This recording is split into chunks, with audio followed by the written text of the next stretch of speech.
Hello, Varoujan. Hello, Lara. How are you doing? I'm great, thank you. How are you? Thank you for joining us on this segment of Mindful Leaders and for welcoming us to your office space here at TK & Partners in Yerevan. I'm glad to have you here.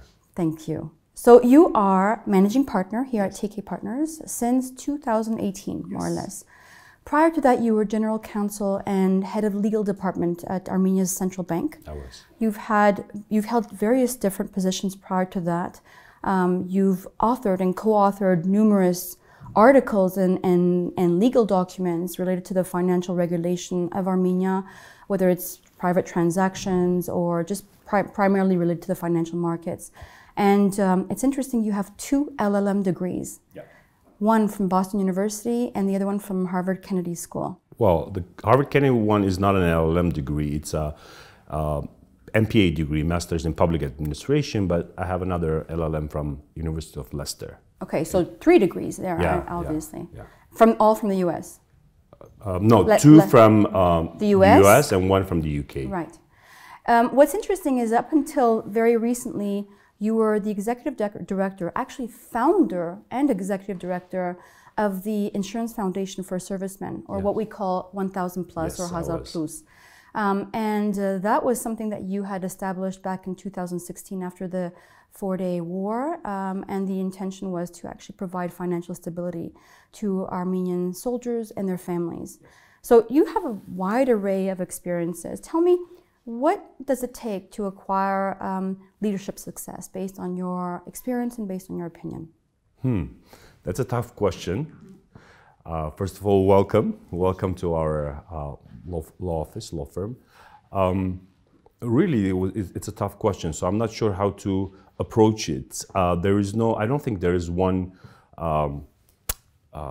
sort of sentence I can say and that would define everything about leadership.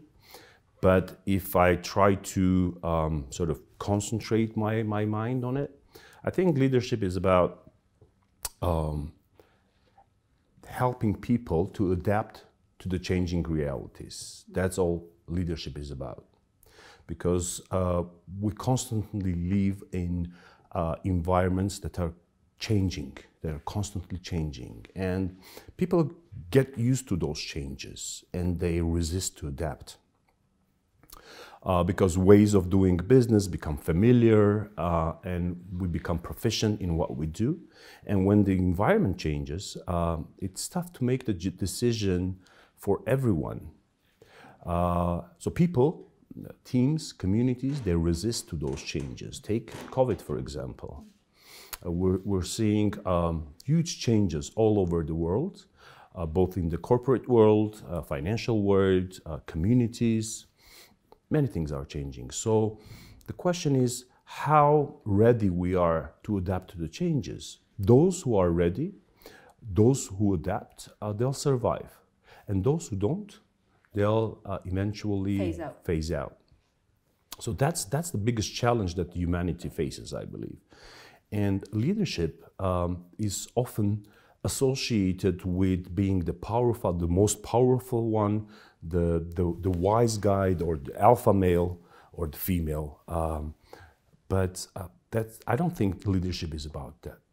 I think leadership is about helping people to figure out the issues that they're facing, the problems, the troubles that they're facing, and helping them to make some changes that are required to adapt to the new reality that particular community or that particular team is facing, or family. So throughout time, those who are in leadership positions, they need to, I think, figure out how to develop the internal capacity to give the work back to those they're working with. Right today, this is very strange. I wrote a LinkedIn post about giving the work back to where it belongs, because the other day I went to visit one of my clients, and he's a CEO, and right on his door it was written in Armenian, "Do not come in with problems, but come in with solutions." Right? I was really impressed. The guy knew what he was, because he was sending a really clear message to his team. That's important because often leaders or managers or bosses or alphas, they get seduced by their people, saying, "Hey, you know the answer. You're experienced in this. You're the boss. Tell me what to do." Which is also a very typical thing you see from former Soviet states, where the manager or the leader actually is expected to provide the decisions. Well, I wouldn't pin it down to the Soviet states, but generally in the world, because it's part of our DNA. That's what we were often educated with. Because the first thing that we see when we're born is our mothers, right? Mm-hmm. And they tell us. Mothers, they direct us, they comfort us, they give us food, they make us feel warm and secure. So they're the first leaders, right? And it's part of our DNA to have that connection with the leader, where the leader tells you what to do. Mm-hmm. And later on, when we go to school or the kindergarten, and later the school, it's the professor, it's the teacher telling us what to do, telling us the truth. Mm-hmm. Mm-hmm. But do you agree that it's important that you also establish as a leader a psychologically safe environment so that people will be feeling comfortable and safe enough to express their ideas, come up with solutions? I mean, if that's also an important factor, obviously, that the environment and the culture that leader establishes can actually pave the way to so many of those solutions. Oh yeah, of course. That's part of the game, actually, to create. So the job of a leader is to create that environment where everyone can voice their opinion and share what they think should be done. And then solutions come from discussions within the community, within the team, and not from the leader. A leader, a common confusion I find in people with positions of authority is many of them, I think, they believe they have the answers, but the reality is that they don't. In many cases, especially in cases where the environment is new, the reality is new, is an unknown reality, they don't know what the solution is. So they don't know what the hell they're talking about in many cases. So you mentioned mother, and I'm going to jump right into a family-related question. You haven't had many people that have played a major influence in your life, but there is one specific woman that comes to my mind in your story, in your family's history, that has played a major pillar, and that's your maternal grandmother, Artsakh. Mm-hmm. So Artsakh, born in Shushi from Qarabağ, her family lived for several years in Baku. She's a descendant of the noble Melik Shahnazarian lineage. Yes. So that is some, I guess, sense of pride that she's always had. At the age of 2 or 3, she's taken by her mother to Shamshadin for medical purposes. She loses her mother at a very young age, and so basically she's kind of raised by extended family members. Her father's still there, but we don't know exactly what role or capacity he played. She was a pillar in your family growing up, for your mother, for your father, for your extended family. Tell me, what was important about her that you felt that you acquired? Yeah, you used a very powerful word, pillar. Everyone, I think, we need pillars in our lives, right?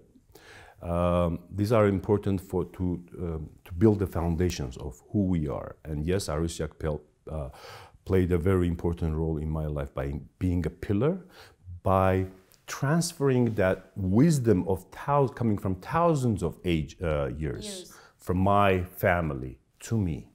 And that's important. That's very important sort of capacity to have that knowledge and skills and emotions and wisdom generally transferred from someone, because I believe, are shaped not only by the community where we live and work, but also by our ancestors. They shape us, even in ways in which we don't even realize.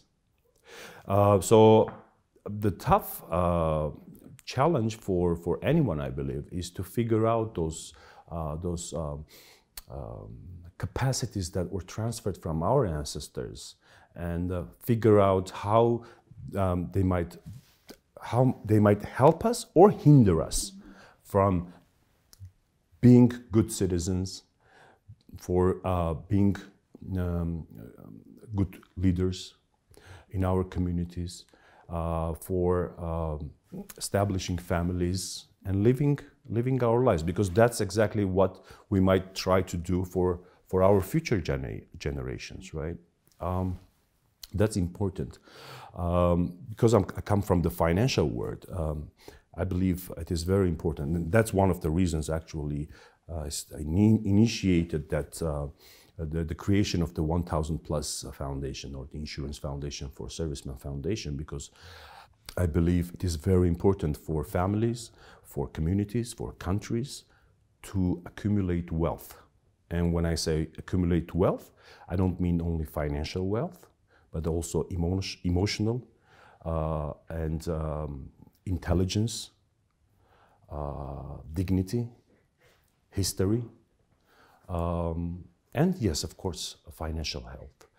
And that foundation came to prove that when we had the 44-day war, since we had accumulated as a nation a considerable sum of public wealth, we were able to compensate to 4,600 families that had suffered due to war, because they lost a father, a son, or a spouse, right?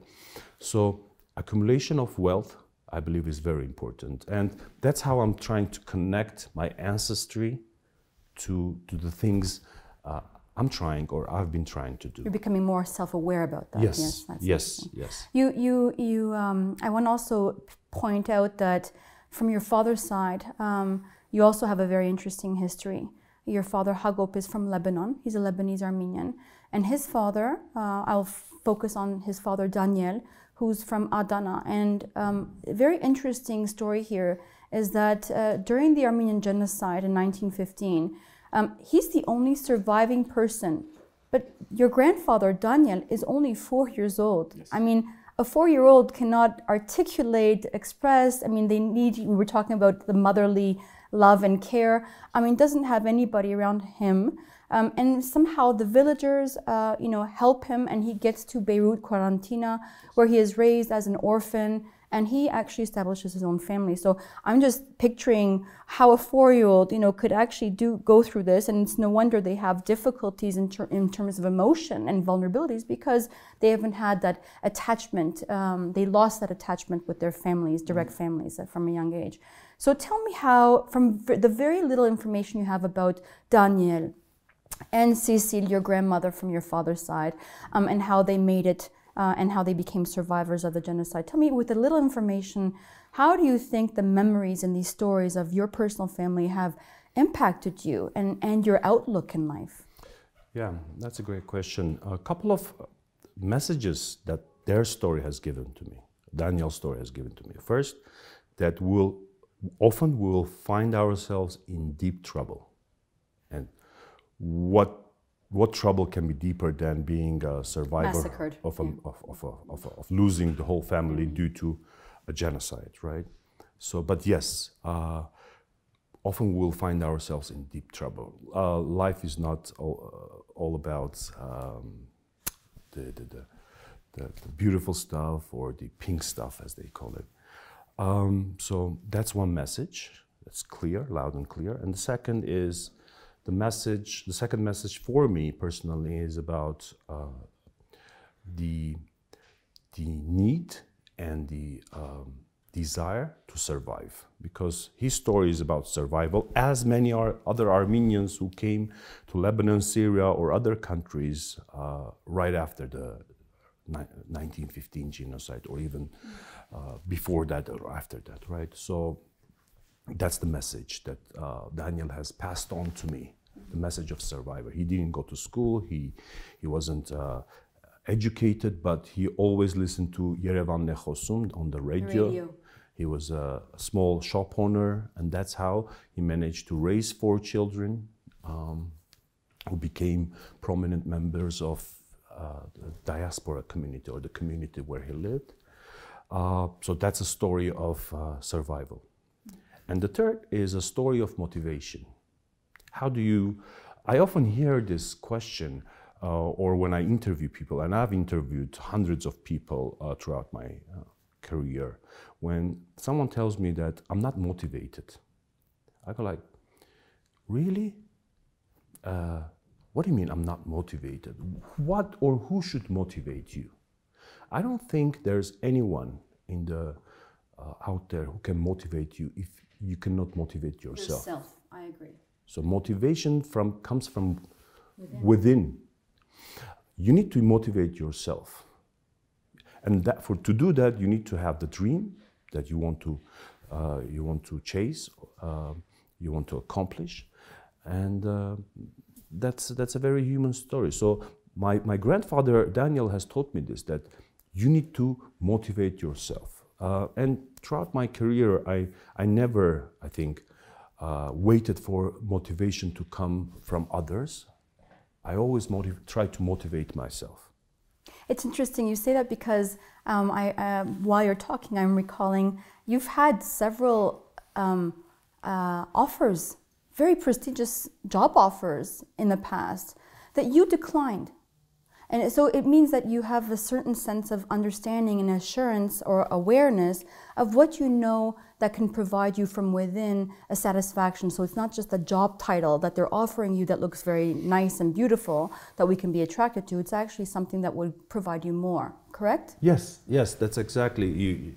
You pinpointed on the attitude that I always try to take, and that would be to find ask myself the question, what do I want to do now? How do I want to be of service to the community where I'm working or where I'm living, right? And at one point, a certain amount of my time was spent in the public, for the public good, and now I'm in the private sector. I'm also being involved in non-profit endeavors, various endeavors. So the important thing is to find satisfaction on what you're doing and understand that everyone is able to do something meaningful.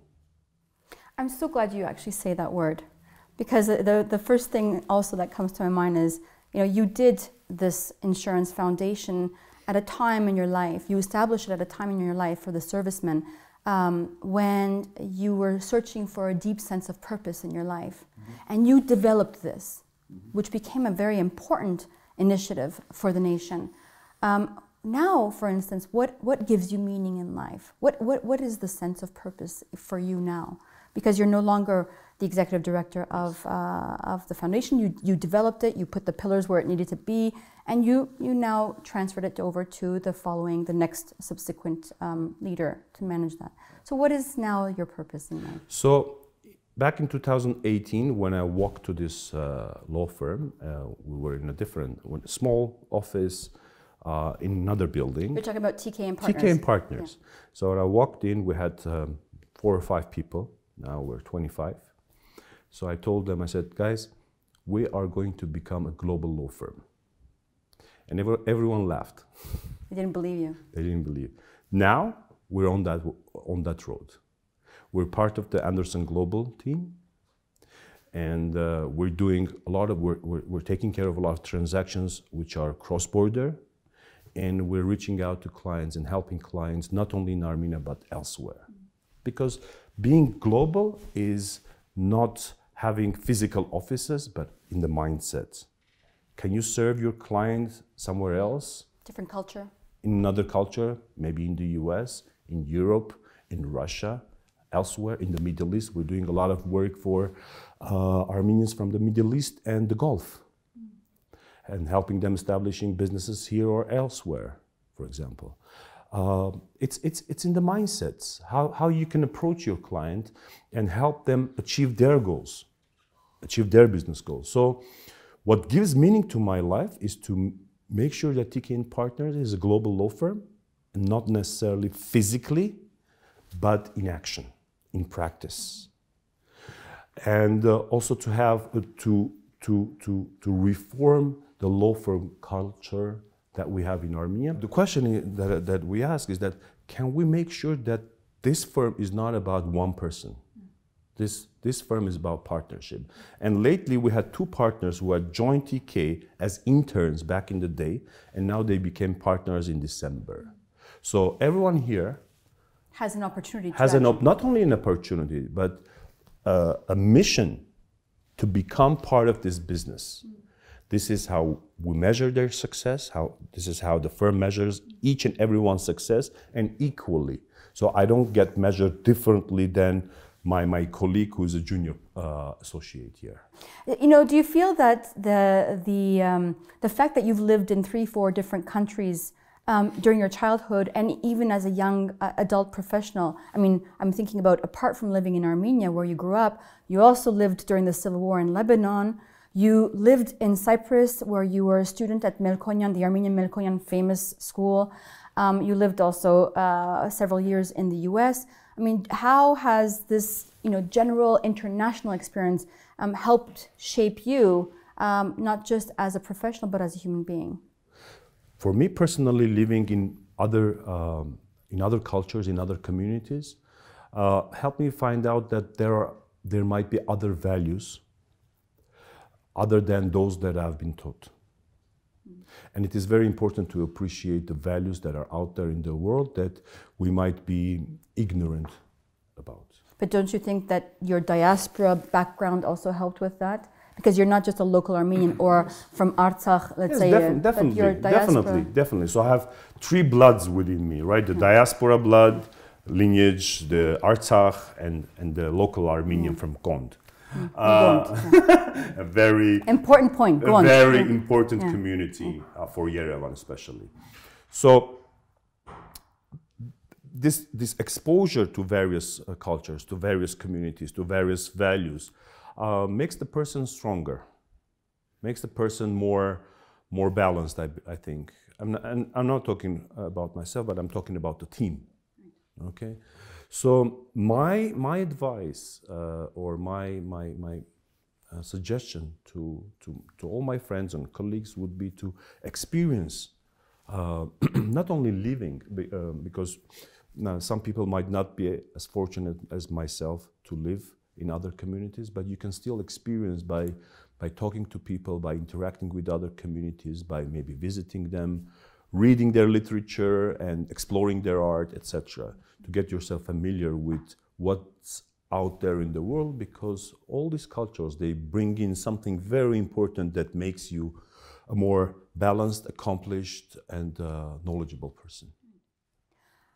I mean, I always say this to my guests. I could sit with them for hours, like I could sit with you for hours, but I will ask one last question before we close, and that's since the 2020 war in Artsakh, the Armenian nation has undergone numerous challenges, militarily, culturally, historically, politically, even economically to a certain extent. In your opinion, what is needed to actually move this nation forward? And I don't mean to ask this as a political question, more of a professional in your experience of what you've seen. You know, give us a sense of what are the different factors that can help us productively move forward. Again, very tough question to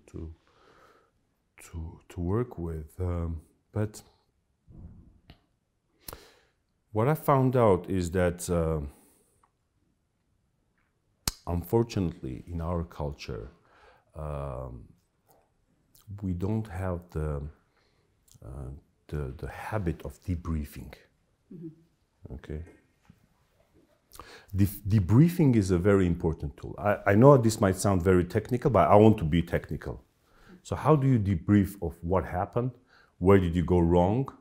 And be courageous enough to admit and to move forward. To ask the tough questions, you know. What did we do wrong? What could have been done differently? Was there any resource that we didn't tackle? What played as a hindrance for us collectively? So this is the action of debriefing right after being in the action. So we were into the action of war, but I'm not sure that we have, as a nation, we have debriefed of what happened to us.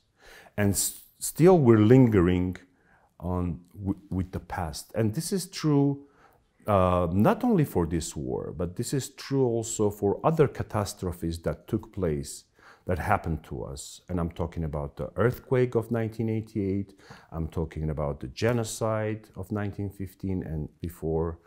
I'm talking about all through our history. So debriefing gives you the tools to independently and courageously approach the environment and the situation that one was in, ask those questions that have to be asked, and learn from those questions, learn from those answers. And for many questions, you might not have the answers, and it's not necessary to have all the answers. But when you put the question right there, you might revisit that question again when you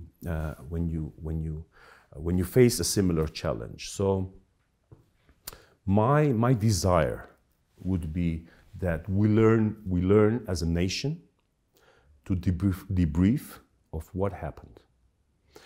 Being someone from the diaspora, I'll ask you, and you also being someone from the diaspora, have we debriefed our genocide? Have we figured out what happened? Courageously, without emotions? I don't think so. It's the same thing. So it's the same attitude playing again. Okay.